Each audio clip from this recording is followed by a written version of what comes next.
प्रशांत पवार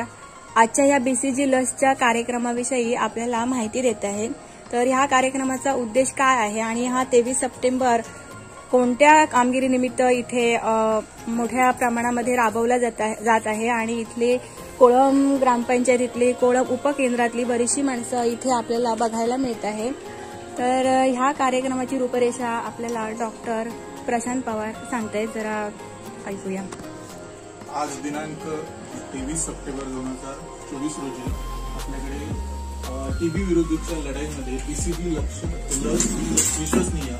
म्हणजे आता तुमच्या क्षेत्रातील 18 वर्षावरील जी मंडळी आहेत त्यांच्यापैकी पूर्वीचे टीबी रुग्णांच्या संपर्कात आलेले, वय वर्ष 60 पेक्षा जास्त असणारे, कुपोषित प्रौढ